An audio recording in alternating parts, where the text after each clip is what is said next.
Hey everybody, what's going on? Rob Sesternino, and I'm so thrilled to be here today with somebody who had such a roller coaster ride here on Survivor 43. Our own Charlie Brown of Survivor. Here is Owen Knight. Owen, how are you? I'm great, Rob. It's great to see you. Thank you so much for having me on. I've been looking forward to this for years, honestly. Yeah, well, it's really cool. So we have an hour to spend together today. So I'm very excited to hear from you about your entire experience. And there's so much to jam in there. But you're just such an interesting figure, I feel like, to talk about because I think that you're such an avatar for all of the different people that watch the show and listen to the podcast. And I'm sure, like, and you talk about this in the final tribal council about how must have had a vision of like, I'm going to go out there and I'm going to have this perfect experience and I am prepared for everything, and I'm going to go out there and everything is going to go exactly the way I want it to because I've been waiting for this moment. And few things did go the way that you had planned going into this whole experience. Yeah, very, very little did. And it's funny because I even remember like Chris Underwood saying something similar. It's like, "Ooh, I had this vision of playing a perfect game." And that's kind of how I felt going in, or what were my dreams and aspirations going in. For those who don't know, I've been in the Survivor casting pipeline for a good while now. I found the show again during Millennials versus Gen X. I found RHAP shortly after and have been really obsessing over the show, and was fortunate enough to get in the casting door during the David versus Goliath cycle. So I actually, did the interviews and all that and was almost on that season. So I've been this close to being on the show for years and years. So it's been in my head, like at front of mind for so long. So I've had all these machinations and plans and strategies. And then to get finally on the beach and make it through casting and be there in the sand, and then my tribe doesn't want to strategize. It was just like, what is happening? Like, what show am I on? It was really just jarring in a way because I was raring to go. I was so excited, and then I really had to pivot quickly, and it was stressful at first. Can you talk a little bit about your journey to finally getting onto the show in Survivor 43? Yeah, absolutely. So I got cut, I guess that would have been 2018, after really like going through basically as far as you can without getting on a plane, basically. And that was devastating. It really crushed me, feeling like I had done pretty well. I was so close. This was this like reinvigoration of a childhood dream. And it was like so close to coming to fruition. And then I became obsessed with it. I really did. I was scouring the internet. I was looking for Lloyd Kinto's tips on Reddit. I was listening to all these interviews. I was listening to Dan Giesling's podcast of like how to get on reality TV, how to get on it. And I think a lot of my other interests really got pushed to the back, and it was not healthy, honestly. And if there's any takeaway I have for other people, it's like, if you have gone through casting or if you're going through it, like, don't let it overtake your whole life, because it really can. I know firsthand. But it's ironic because eventually it got to the point where I was just like, I'm going to give it my best shot. I'm going to make the best video I can, and I'm going to send it off. And if it doesn't work out, I am fine. My life is great. I'm good. I'm very content with work and my personal life and my relationship and everything. And if Survivor never happens, I'm okay. And the first time I said that ended up being the cycle that I got on. So I think, I don't know if it was some, universal intervention or whatever, but I think that shifting in my mindset really helped me. And I think helped me, land on my feet better in the game too. Did you do something different after you shifted that mindset? Not even with the video. I think it's just I wasn't stressing about it as Yeah. much. And I think maybe it was karma. I don't know. Okay. So then it came to you, Survivor 43. You go out there and, you talked about how you imagine seeing your name in the opening credits, which the editors were kind enough to Yes, do for thank you. you. Yeah. And you end up on this Baka tribe, and you end up with people who, and I've gone back and rewatched this first episode when I went back and looked at everything with Gabler, and this was not a tribe that was really into gaming. It seemed like for the most part it was very much a kumbaya tribe. Very much so. I was pretty appalled, honestly, because I knew I've watched enough of the show. I knew I wasn't gonna like take someone off and say, "Ooh, we need to get Sammy out. We need to get Janine out." I wasn't gonna aggressively throw anyone's name out, but I really did not think that just saying, "Hey, Rob, like I'm getting a good vibe from you. I'll let you know if your name comes Yeah. up." That to me did not seem overly aggressive or like sinful, and so for that to be met with a little bit of resistance was strange. And it was a situation where actually Gabler and Ellie both kind of reciprocated, but still just the energy around camp was very much everyone together all the time. We're just really enjoying ourselves, and it was fun in a way. But I also had took a look around on the mat, and I was nervous about our prospects of challenges. I really was thinking like, okay, we have the oldest guy. Janine is probably the physically like smallest person. She's extremely strong, but just from like a mass standpoint, she's not Mhm. going to be like picking up the snake by herself. And you know, there's Ryan out there, there's Cody, there's some really athletic women, and I was nervous about our chances. And it was really funny seeing the internet commentary too when the photos came out. Everyone said Baca was going to get absolutely destroyed. And those first two challenges we did. So it was really stressful just thinking like we might get caught with our pants down here. And then we did. Yeah, but you only went to that one tribal council, and we got to see a lot of that because of the runtime of the first episode. So I feel like that we did like that one tribal council you went to pre-merge. We got a pretty good understanding of what was going on there those first couple of days, and you were a little bit like on the ropes. Ultimately, that it's going to be 5 votes for Mariah, but Mariah and Sammy seemingly were talking about you. Yeah, they were. And I was a little surprised by that. I was not surprised Mariah was voting for me. I had kind of figured that out when we got back from the challenge. And at that point in the game, and for a while, I viewed Ellie as my number one person. She reminds me actually of a very good friend of mine here. Her name's Jill. She's also has a master's in social work. She's about to become a therapist, and their energy levels, it felt like I had a friend out there. And it was surprising in the edit seeing her. It seemed like she was seriously considering it, at least for a little bit. But yeah, Sammy and I, he was right. We hadn't connected on a personal level quite as much. And I felt very good about that trio of me, Ellie, and Gabler, actually. I thought that on paper, we were kind of an odd trio. I got good kind of straight shooter vibes from Gabler, obviously. And you saw after the first challenge where Ellie's telling him to not play his shot in the dark, I was right there as well. So I felt good about the three of us, actually. But yeah, I just had a funny feeling from Mariah, but it wasn't quite as simple as just challenge performance. But I just think with her, I just didn't have as much time to connect with her. We just kind of kept missing each other around camp, but it is what it is.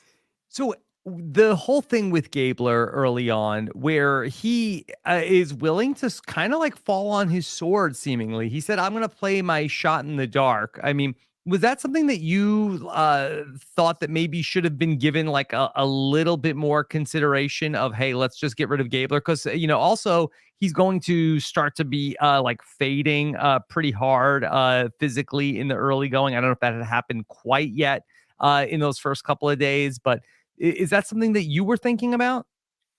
Well, my first thought when he said that to us when we had our little huddle after the challenge was that he was like a production plant or something. I was like, who is this guy? Mhm. Like what are you talking about? I could not wrap my head around the fact that someone would say that on the 43rd season of Survivor. I was truly shocked. And like I said, I had a good connection with him. I feel like we were kind of this like obviously very different people in our daily lives. And I was surprised, and I really loved I love Mike Gabler. He's a great guy. So I wasn't super interested in getting rid of him. And it was this weird, it was hard because, like you said, he was physically like deteriorating and he was getting dehydrated. He was getting tired, but he was also such a hard worker around camp. And I know that that gets discounted a lot in the modern Survivor game. But when you're out there and you're just like sleeping in the sand with the crabs and fixing the shelter and everything, like he was busting his butt. So I felt like we did still need him at that early stage, but I was mostly just flabbergasted by that, just like that sentence coming out of his mouth. And that I guess was a trend with him, which is me being confused. But yeah, it was a very weird afternoon. Can you talk a little bit about everything that was going on at Baca in the pre-merge with the whole situation between Ellie and Janine versus Gabler? Because, in watching it back, now there's 5 people once Mariah is gone. And it seemed like that you are really the person who is the swing vote in that whole situation. And I think it was a spot where, you didn't really, to us, at least at home, pick a side officially of which way you were going. And I think the edit was pretty representative in that way. I certainly felt like I was in the middle, and I felt very conflicted about what to do. I started seeing the pattern of the women going out early, and that was not necessarily something I was super pumped about. A lot, actually, I would say like most of my close friends, like here in New Orleans and in my life, are women, and I did not want to form a bros alliance just for the sake of being bros, right?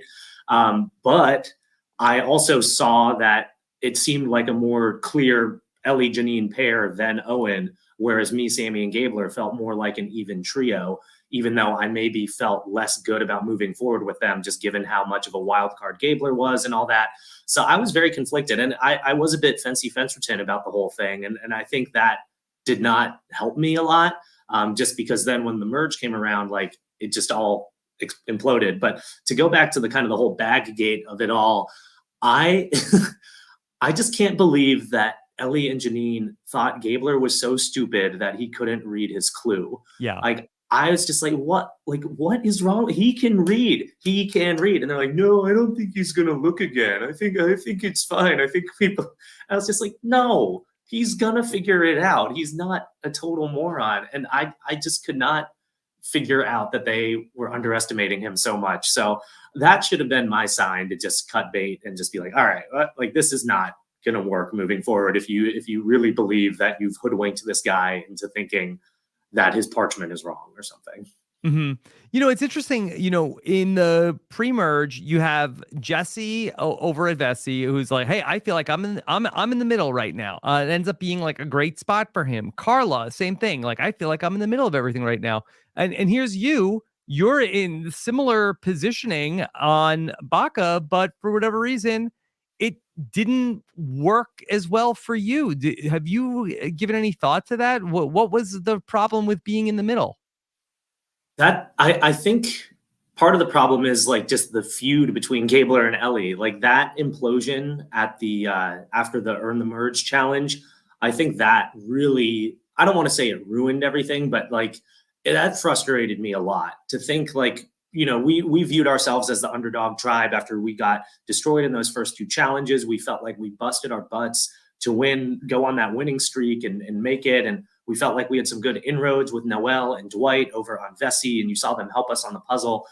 And I felt like we just threw it all away in a matter of 2 seconds just because Gabler had this vendetta against Ellie. And I get it. Like, he didn't want to move forward with her. He didn't trust her. Like, and obviously it worked out for him. And that was his big move. But to me, that just seemed foolish. It just didn't make sense. And it felt like a waste of all the work we had put in over the past week. So no, I'm not putting all the blame on that. I think I should have been more just direct about picking a side and growing more trust, because if it was so obvious to me and the viewers that I was riding the middle, I'm sure it was obvious to the other 4 people on Baca that I was kind of flipping and flopping. So it was hard just because that time lasted forever in the pre-merge on Baca. It was just boiling, like what's going to happen. And we just there was only so much talking we could do about potential plans, and they never ended up happening. And it was just a shame because I really felt good about both Ellie and Gabler, but it is what it is. Oh, and what would have happened if Baca would have gone to another tribal council before the merge?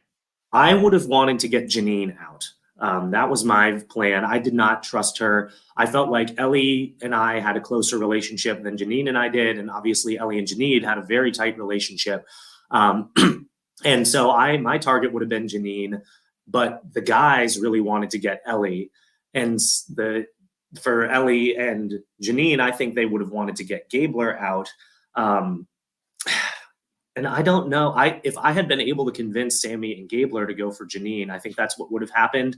And actually, at Final Tribal, Janine contended that I would have been the one that would have been voted out if we had lost again. But I do not think that's correct. I think, if anything, I would have capitulated to the guys and voted out Ellie if push came to shove.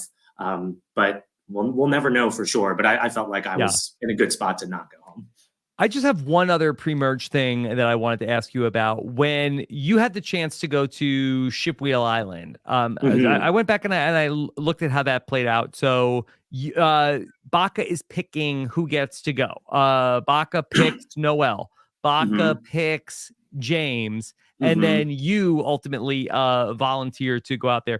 Was that something that was like premeditated? How did you end up being the person to go? Sammy and Ellie just pointed at me and they're like, you should go. And I was like, okay, sure. Like it all happened so quickly. I was not expecting us to send someone stupidly. It just wasn't in my brain. But yeah, no, they just kind of pointed at me and were like, you want to go? And they had like, I don't know. I've asked Ellie about this since. And part of me was like, are you trying to set me up? Like, are you trying to like, be like, oh, go. But she has framed it like, I had been talking about wanting to dive off one of those structures and do a water challenge. And they're like, this is your day. You should go. And they tried to make it this like gift. But in the back of my mind, I really thought they were trying to set me up somehow. But that journey I thought was pretty important to kind of how my game played out. I got such a great feeling from both Noel and James on that. We got along really well. Noel was very open about what had happened on Vessi. And I just trusted her immediately. Like, I don't know if you've had the chance to talk with her, but she has this really real intensity about her that it's not shocking at all that she's a professional athlete, but she's also extremely kind and warm, but you can tell there's this like fire in her that is rare. And then James and I just hit it off about food, honestly. But when we got to the top, I knew since I was in the middle, I did not want to risk my vote. James was a little less immediate about giving it forward. So that did like ring some bells in my head, but eventually we thought this 3 could all link up. And once we do get to the merge, I can talk about how that fell apart too. Yeah, it's just a very interesting 3 to go back and look at it. Like you, Noel, and James, who are going to be really like the 3 key components of the split tribal council where James ends up going out of the game, and that advantage that Noel ends up getting here and ends up being the thing that ends up taking James out of the game. It is painfully ironic for him that advantage is part of what sent him home. But I guess should we talk about that now, since we're on the topic, or should we go more chronologically? Yeah. Why you bring it up now since we're here? Why not? So we linked back up when we had 13 people on the beach. We finally had a chance for just the 3 of us to talk. And what really set off a red flag for me was we were talking about working together. We're like, oh, hey, we all made it. This is exciting. And James said, like, yeah, we could work together for a couple votes. I was like, a couple votes? Like, I thought the 3 of us were like rocking and rolling here. Like, what's a couple votes? What? And he has since explained it to me post game that he did not want to feel like he was like locking us into anything and like pressuring us to stay with him. But to me, it read as, I'm going to use you 2 as numbers to, further the Coco agenda and then cut you 2. So that was really where things went off the rails. And it's ironic because I think if James and I played together, like if you ran the simulation 100 times, we would land on the same page more often than not. But just for whatever reason, that line of, yeah, we could work together for a couple, that really just set off a huge alarm bells for me. So that kind of set the stage for the final 10 dramatics. Let's talk about everything that happens here at the merge, where I'm sure that you could not have ever imagined how sideways things were going to go between the whole Baca Grand Canyon, as you put it in the next episode, ends up forming here. Yeah. Or ends up being revealed here.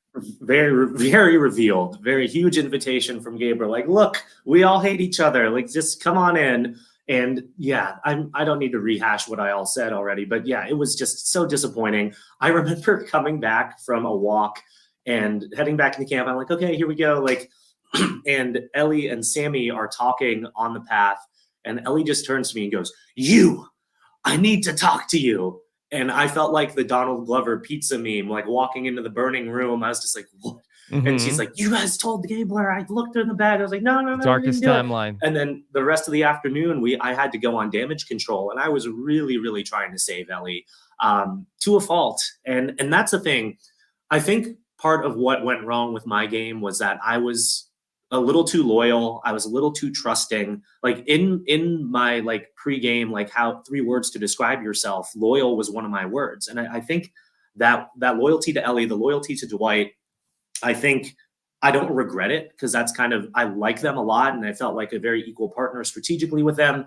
But if I had been more willing to cut bait when everything was falling apart, I think it could have put me in better positions in the game. But with Ellie, it's just I really tried to like get her name out of the mud, but the damage had been done. Yeah, that's very interesting because I feel like you're saying for a future Survivor player, for the future Owen who is watching this podcast, that you feel like that being more self-interested is ultimately the better way to go, because ultimately that these things that are going to put you into the bad position, they weren't necessarily your mistakes that you were making, but you were aligned with people who might have been making some mistakes. That's a really good way to put it. And yeah, I think I should have been more willing to just really just separate my feelings from the realization of the board I was seeing. And I don't regret it. Again, I'm gonna say that again. I don't regret choosing the sides I chose, but I think I could have been more objective. And I think one of my fears going into the game was like I am, as was discussed on the show, I'm a perfectionist. I take myself a little too seriously sometimes, and it can lead. I knew in Survivor that could lead to paranoia very quickly. So if anything, I think I was too trusting. You saw Jesse got the better of me a couple times. Like I wanted to trust people because if I went in being on edge, like, ooh, what's he doing? What's he doing? I would drive myself crazy. So I think for future Survivor players, you can still be trustworthy and still be a good alliance member while still putting your best interests first. So on the Ellie vote, going into it, were you confident that sort of like, sure, the Baca like fractures had been revealed, but did you feel like that they had been repaired adequately, or were you very worried going into that vote?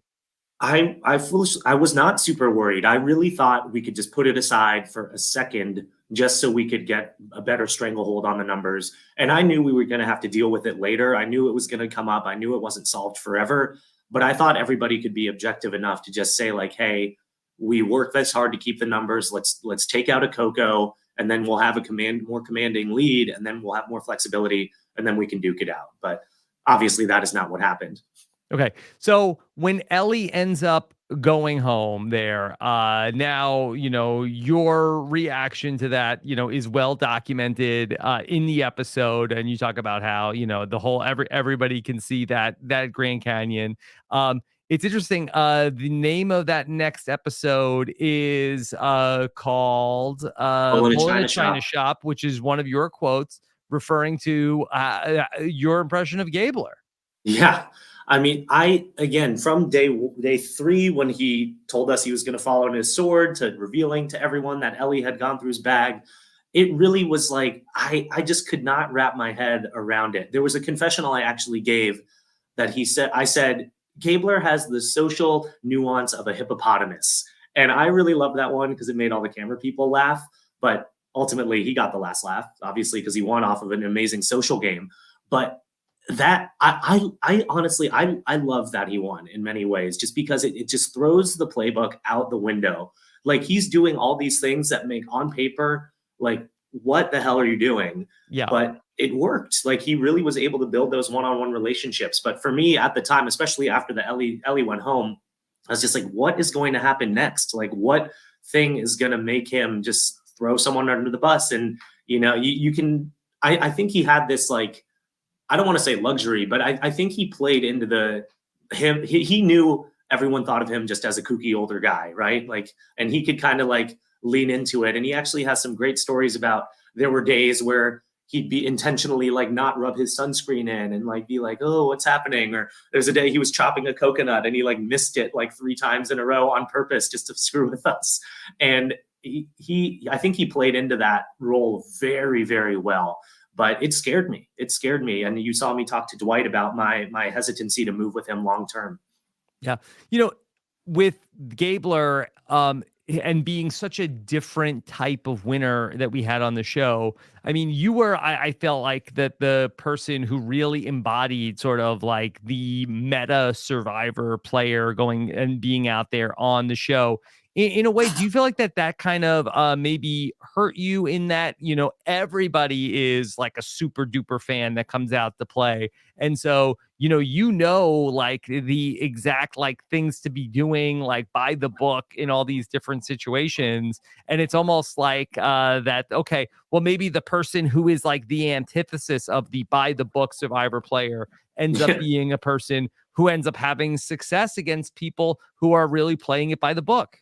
Yeah, and like I said, I love that. I think it's great that the textbook way, and I certainly didn't play a textbook game, but theoretically, I should know like what to do. I've been listen. I don't even know how many hours I've listened to you talk, Rob. Like, Well, we appreciate I that, Owen. yeah, thank you.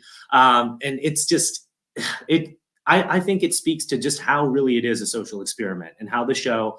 I mean, you've seen with all 41 winners, they're all so different, and it's amazing. But for me, it really going out there, I knew like I never wanted to say this in confessional because then everyone would be like, oh, he's such a douche. But I knew I'd be kind of so I knew I'd be kind of one of the people that people would look at as a potential winner. Like I thought that could be the case. And based on like what I've seen and when the cast got revealed, like I wasn't insane for thinking that. But Yeah. I knew I wanted to kind of lower my threat level and keep shields around me. And I had these visions of what I should do. And then all these wrenches get thrown in, and it Yeah. forced me to pivot. And I think I did a good job being able to make it to the end. But unfortunately, I wasn't able to get as much of a hold strategically as I wanted to. Tell me about how you got so close to Dwight, because seemingly you had very little interaction, and it seemed like that you and Dwight had a very good bond, seemingly off of just vibes. Yes, yeah, hugely off of vibes. And actually, in the little short pregame before we got out there, we did sit near each other. So I would see him, and I just like his energy. And Gabler really talked up Dwight after their journey together. He's like, Dwight, he's a great kid. He's super smart.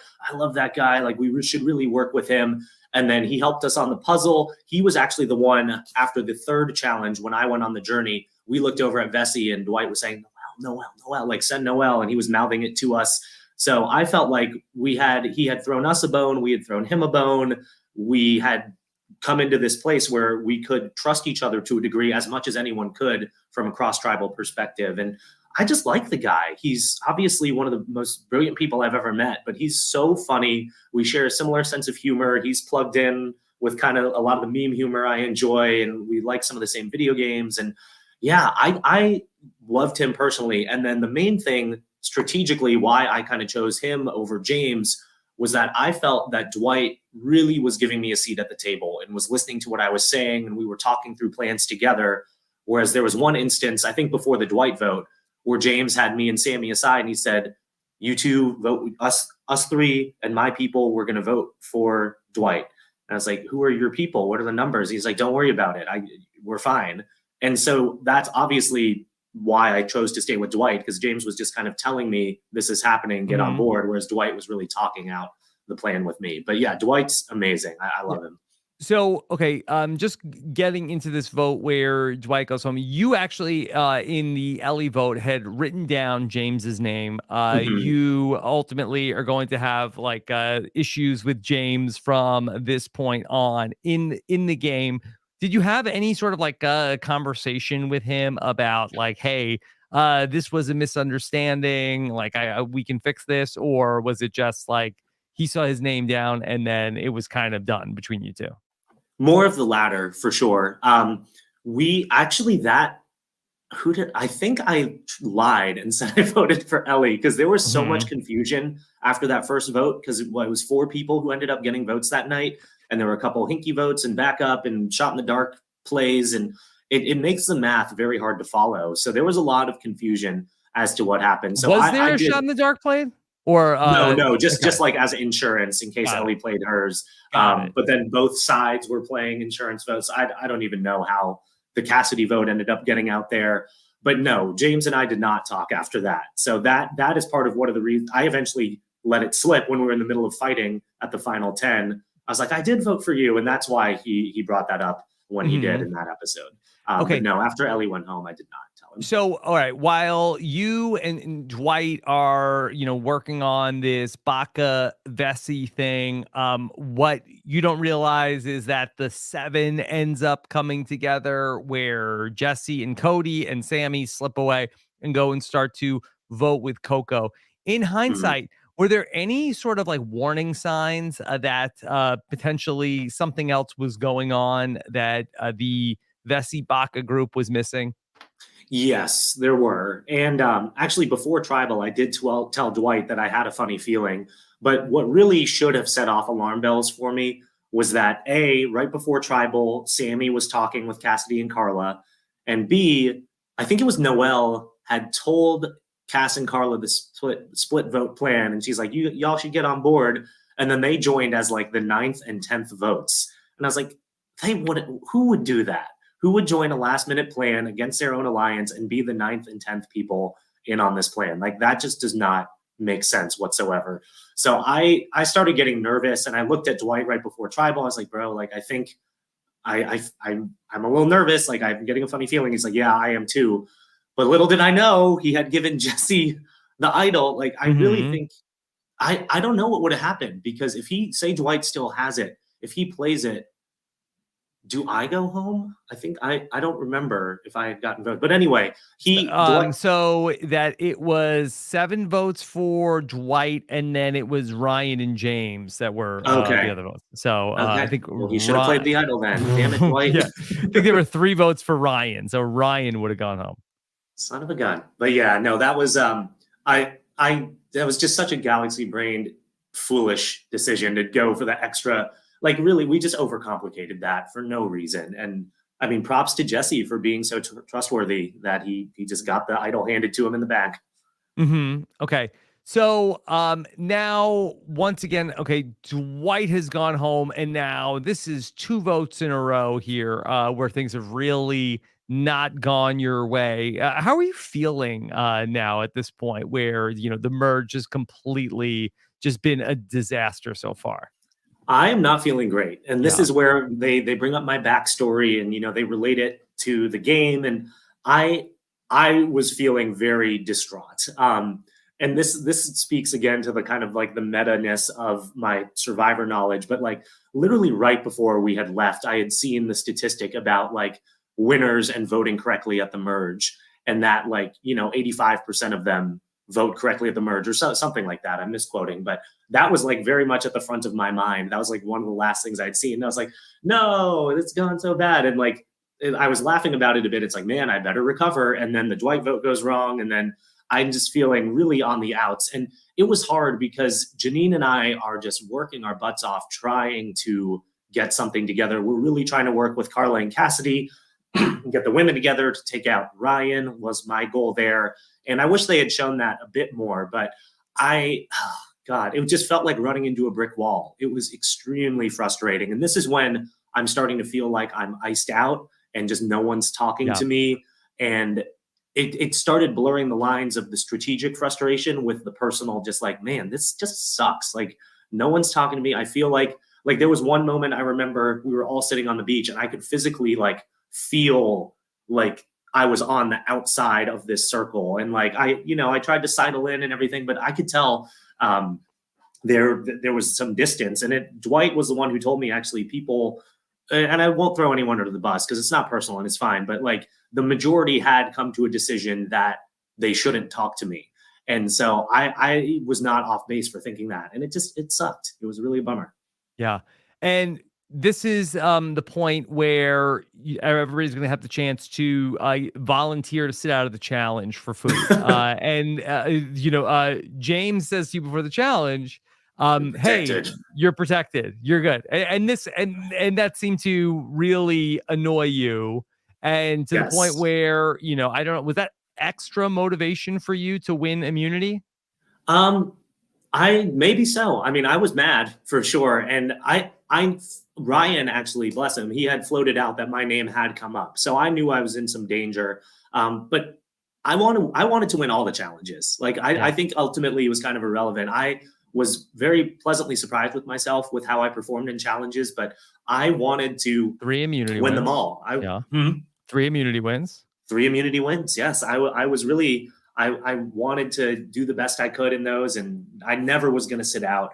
But yeah, it felt like I'm in the middle of watching The Sopranos for the first time, and hello to your dog, Carmela. But I God, I just really you're protected. It brought up the like protection money and the the whole mafioso gameplay of it all. And I was like, what, are you going to break my kneecaps, Tony? Like, come on, like, what are you protecting me from? Like, I really, really just did not sit right with me. So yeah, that was. I mean, you saw my reaction when I won. I like threw my pole in the air. Like I was really hyped up. But poor Janine, like this is where I started really getting extra frustrated with the game too, because not only did I feel on the outs and whatnot, I just thought it was boring. Like, you're going to vote out the woman who you just took out her closest ally, you flushed her idol, and she has nothing, and you're going to do a 9-2 vote on her. Like, I just thought that was kind of like boring and just kind of weak gameplay. I get it. You're advancing yourself. And if I was in the majority, I would probably feel differently about it. But as someone who's like, let me in, like, I was just like, come on, like, you can do something a little bit more spicy than that. But at the same time, going back to, I'm sure you are just trying to now put your game back together at these tribal councils. You're talking about how, like, hey, I don't care if I have a seat on the bus that has gum underneath it or the worst seat. I just tell me who to vote for, and I want to be in the group that moves forward. Yep. By that time I had seen the writing on the wall that nobody was budging, and it was going to be Janine, and there was nothing I could do about it. So it was actually Sammy and Gabler warned me right before. So this they showed it a little bit out of order, but the James and Sammy conversation happened 2 minutes before tribal at the well, where he looked at me and said, it's going to be Ryan. And then I talked to Gabler, and he's like, I'm hearing Janine. And then right as we're like sealing up our bags to go, Sammy's like, it's Janine. And so, that's when I knew, but I was sad. It's not what I wanted, but I did want to get into the majority. But then for whatever reason, I was like, no, I voted wrong. So we talked about this a little bit in the exit, and I think it stemmed from not wanting to blow up Gabler and Sammy, and it stemmed from wanting to keep them thinking they had me where they wanted me. And since James had told me to vote for Ryan, I was pretending I did. And still, in hindsight, I'm like, what? Why? What are you doing? And it was just confusing to try to figure out what was best to do there. But I saw an opportunity to try to like lie low and just stay out of their mind potentially. So you've talked a little bit about how you and Noel really came up with this plan to ultimately take out James when you were on this split tribe. Were you just ecstatic for, you've had such bad luck all in a row, but now you end up in this group of 5 with Sammy, who you've been with from the beginning, and Noel, that you have something going with, and you see this opportunity? Yes, I was thrilled when we pulled out the blue and red rocks and we had the numbers. And then it was stressful when Carla won the challenge. We're like, uh-oh, because prior to her winning, it would be a very straightforward steal one of their votes, split 2-2, and then maybe she flushes her idol as well. So I'd been thinking on the whole ride to the Vesey Beach about what to do. And I had this great plan and I was ready to tell them about it. And then the whole fight happens. And that set a very weird stage. Like, my original plan was to play dead and be sad and think I'm in trouble, but it ended up being a lot more dramatic than that for no reason. See, I had thought the fight was part of the plan. I thought that okay, he's basically like he's pulling James in to want to vote for him. That's very generous. I definitely did want him to vote for me, and I felt safe with Noelle and I trusted her a lot. But no, I did not have the vision for the afternoon going that way. I more so was going to I knew he was going to vote for me anyway. I was just planning on just like kind of waving the white flag almost and just playing dead. But we got a little bit better television out of it than that though. So I'll take it. The amazing part of all this for me is that you had to hold Noelle's advantage for her because James saw the knowledge is power. So as this added protection against the knowledge is power, you were holding Noel's advantage. How did you get it back to Noel without James seeing? I had it in my shoe at tribal council. I was wearing my chacos. I had my tennis shoes right next to me on the ground between us. And he knew, I guess he knew I had it. And there was more conversation than was shown in the episode, but they're all looking and James is like, are you going to do it? Cause he wanted Noel to steal my vote. Otherwise he was going to play his knowledge is power. And he thought they were in cahoots together, the two of them. And obviously they would want to save the knowledge is power for future use. So he watched me take it out of my shoe and hand it to Noel. And I was like, I trust you. I was like, look at me. And like, we knew the plan, but James just thought I had been fooled, He I thought guess, you were into being handing duped. it over. Yeah. Yeah. He Okay. thought I was being duped. And people made fun of my acting after Noel stole my vote. And they're like, Owen, my guy, you got to like play into it a little bit more and look a little more upset. But I was too excited. I don't know. My acting chops were not up to par that day. Okay. So you're probably feeling pretty good after pulling this off. But ultimately, the rug's going to get pulled out again, because now Noelle is going to go home after you had gone with her to go and get the letters from everybody. Mhm. But you and she seem to be concerned about, Carla and Cassidy Mhm. were the remaining members of Coco. Yeah, I was much more concerned about Carla. I thought she was very, very like strategically and socially dangerous. Cass and I had a good personal relationship as well that they didn't really show much. I know a lot of people were surprised at how close we've ended up being. So I had my eyes set more on Carla, and yeah, that vote was just so depressing. That was sad, and just such a heel turn from her winning that challenge and going on the pizza party and everything.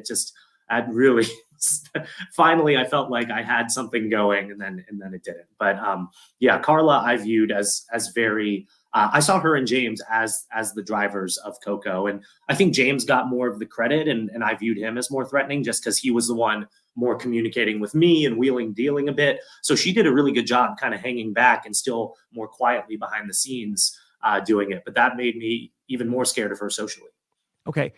You obviously became close with Cassidy towards the end of the game. At what point did that relationship really start to be really formed as something that could be a real strategic partnership? Strategically relevant. Yeah. So Yeah. that started after after Noel went home that night.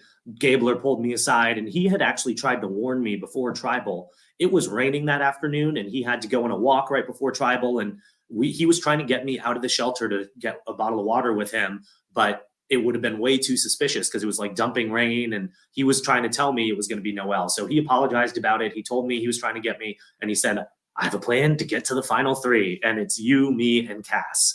And I was like, oh, cool. I like Cass. That's great. And you saw, I was also like, just take me, dude, like whatever. So I was happy just that someone wanted to keep me around, because I thought I was going to be next. Like I thought I was cooked after Noel went home. So I was really happy to hear that. At the same time, it seems like this is like the beginning of you getting into at least some sort of like a strategic partnership with Jesse. Jesse. He's going to come Mhm. to you and start to give you, feed you information about the Sammy vote and ultimately the Cody vote next. Yes. And Jesse did a great job playing into what I needed to hear. Where he's like, man, I don't know why they're leaving you out of so many votes. Like, and I was like, yeah, they are, even though he was one of the ones who's been flipping on me. So props to Jesse for empathizing with me and seeing what I needed to hear. But yeah, our vision was to move forward with the four of us taking control at the seven there. And then me, Cass, and Gabler all knew we can't sit with Jesse at the end. But yeah, the Sammy vote, Sammy lost my trust at the James vote when he told Carla the plan before tribal, because she could have played her idol on James and I would have gone home. So that's when I said Sammy's relationship with Carla is more important to him than me. And so that's when Sammy lost my trust totally. And in hindsight, maybe I should have tried harder to keep him around. But in the back of our mind, too, was the fact that he could start a fire in like 2 seconds. So that was not relevant to the decision as well. But I, maybe I should have kept him around since no one trusted him. But I knew that wasn't going to last much longer. But yeah, Jesse was integral to my end game for sure. So did you have like one plan in particular that you were like most trying to execute on at this point? Where is it the Gabler Cassidy yourself thing? Is that what you had like the most stock in at this point?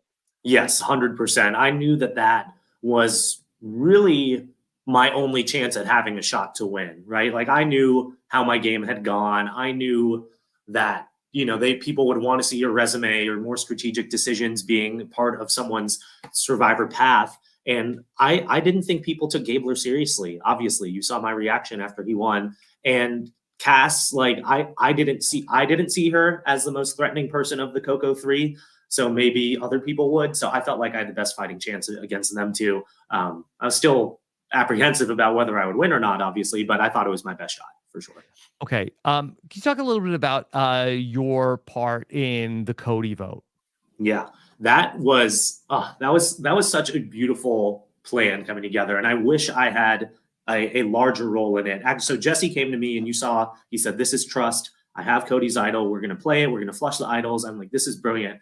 And actually, I had a chance, and I wish I had thought of it because he had said, "I'm going to play the idol on myself, and then maybe Carla will play hers." And that's when I should have said, "Oh, play it on me." But I didn't think about that yet. And I guess I wasn't sure who Carla was voting for yet.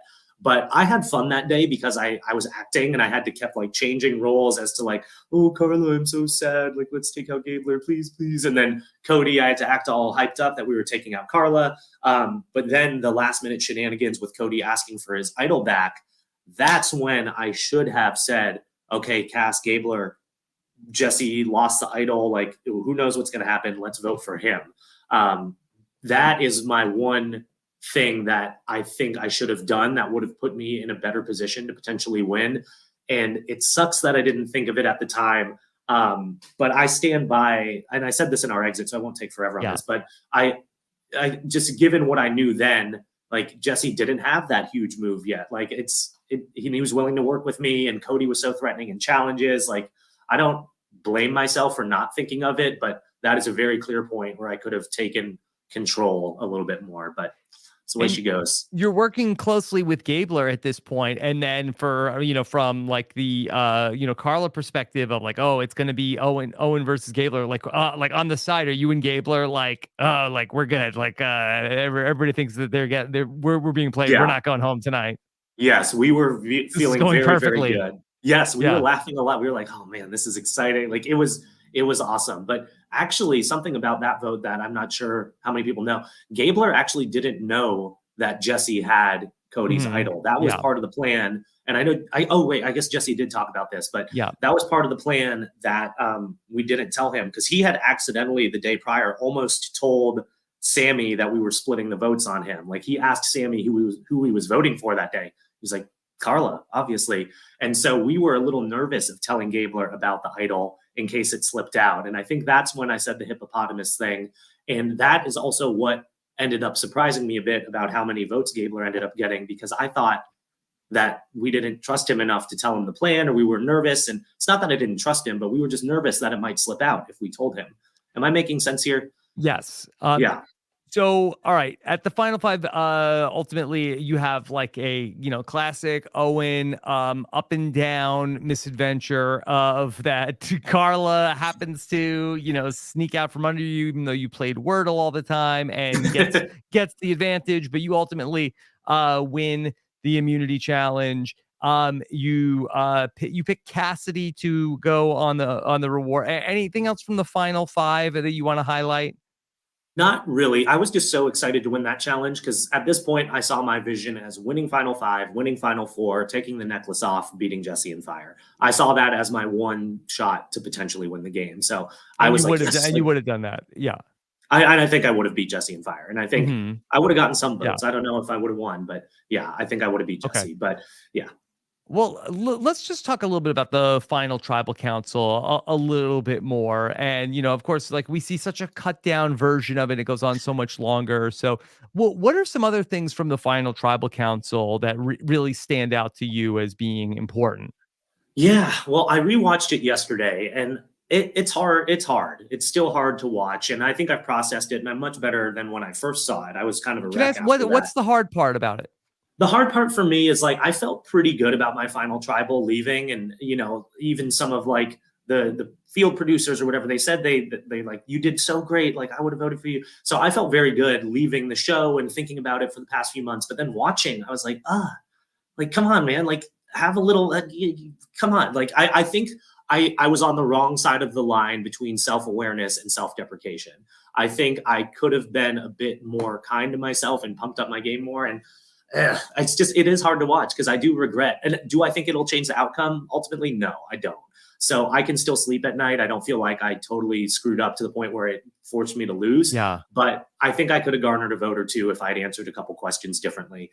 And in real time, I think I did a better job than what the edit maybe showed. But ultimately, the tone was a lot like sadder than I remember it being. Yeah, this is a very good point though, because I feel like that, like, look, I love self deprecation. It's a big part of this podcast, and Oh, it yeah. plays great on a podcast, confessional. But I do feel like that the final tribal council, it's almost the time for the opposite of self deprecation. It's almost like it's the time to make yourself sound even better than you actually might have been.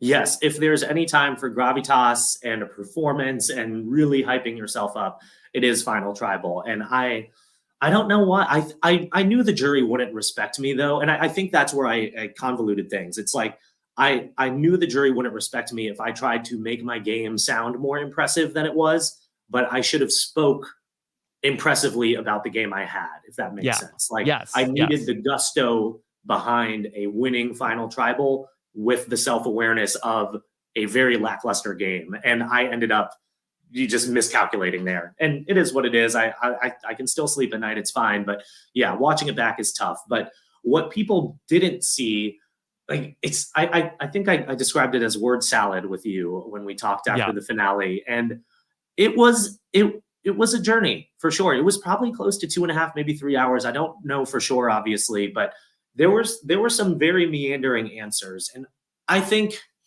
from Gabler. From Gabler in particular, yes. And I know I have fanned the flames a little bit, and I just want to say, first of all, like, please just drop it. Like, leave Jesse and Carla alone. Like, there's a lot of people on the jury. Everyone's entitled to their vote, and Gabler deserved the win. I do think, though, Cassidy played a winning game that could have won a lot of seasons of Survivor. I think multiple things can be true. I think her game was very good. It was under the radar, all of that. But I think just like the way the like round table or whatever it was, and obviously I wasn't there, but I think they were waiting for certain sentences or buzzwords or phrases, or like they had this rubric and this checklist, and they're just waiting. And they're willing to listen to a very long answer, but then they hear the thing and it checks the box. At least that's my perception of it. And again, I'm okay with the result. It's fine. But just I think that the whole roundtable discussion, I don't love it personally. I don't know. I mean, we've seen 3 7-1-0s in a row. I don't necessarily think that's a coincidence. And for whatever reason, I don't know if this is true, and this is just my perception. So any jurors listening, please don't think I'm coming at you personally. But I think there's this like desire to vote for the winner, right? You don't want to vote wrong at Final Tribal, even though like there is no wrong answer. And I don't know. It's kind of a bummer. It's interesting. I think that the times that it has worked the best, it has been when there is like, a champion or an advocate of like the different outcomes that is sort of like, like working the campaign, and there's kind of like two sides of an issue and that debate. But like a lot of times we do see it being so lopsided. Was there anybody that you were really surprised that they didn't write your name down? Yeah, no, Noelle is the main one that I was surprised about. Like, I really thought we had worked so closely together. We had a good personal relationship. I would carry her leg around all the time. We co-planned the James vote, and bless her, the edit did not show my involvement in the ideation of that, but she gave me credit in her post game because we literally finished each other's sentence when we were talking about it. And you saw, like, even maybe to a fault, she was really championing me and answering and kind of tossed me a couple softballs. And actually, Ryan also stood up for me a lot during Final Tribal, and I'll always love him for that. He really pumped me up in certain ways. And I thought he might respect the challenge wins and all of that. And I knew he didn't really care for Cassidy, but I knew he and Gabler were close too. But yeah, if there was one, I thought Noel, and then maybe Janine, maybe Sammy.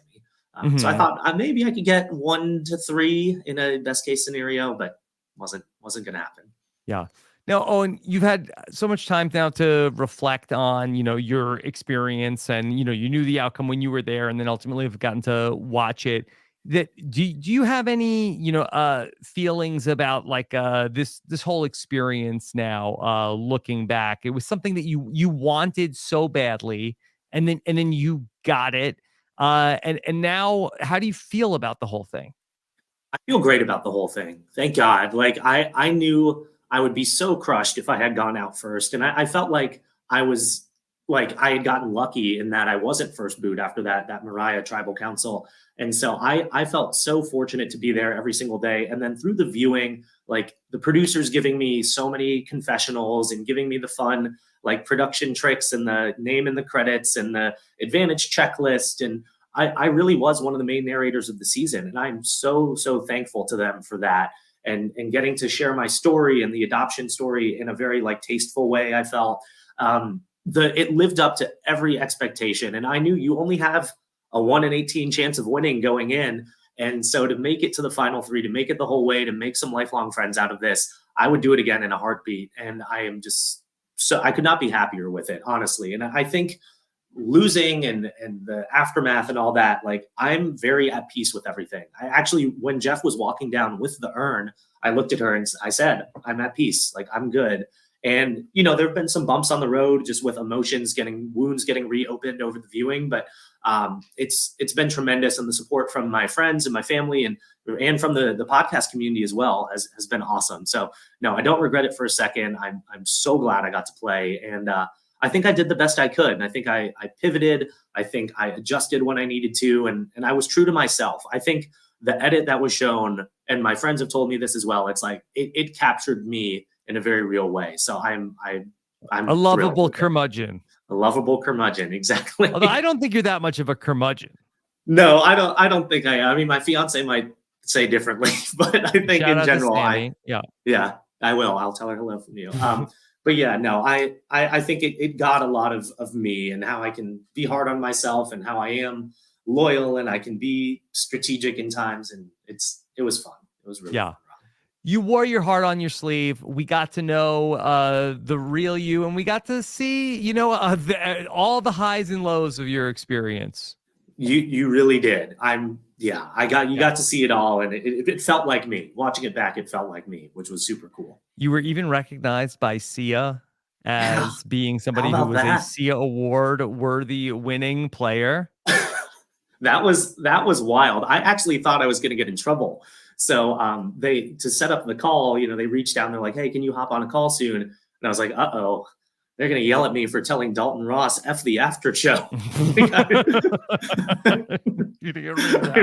I really thought my goose was cooked. And then all of a sudden I hear this Australian accent on the call, and I didn't want to be like, Sia, is that you? But it was shocking. That was really, really cool. And I'm so thankful to Sia. And yeah, it ended up, it's just amazing. It's so grateful. Yeah.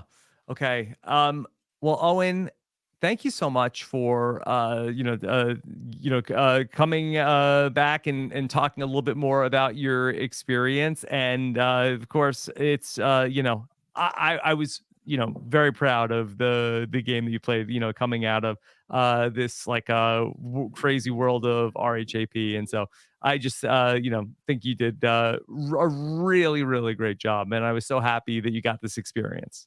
Thanks, Rob. I really appreciate that. Like I knew going in, I had a very like Jacob Derwian floor, and I was scared it was going to go horribly wrong and we'd have another patron really not do so hot. But I'm very proud and I'm so thankful. Yeah. It was great. And so thank you for all your advice over the years. And I hope I'm glad to hear you say that. That means a lot. Okay. Oh, and anything else you want to tell people to check out while you're here?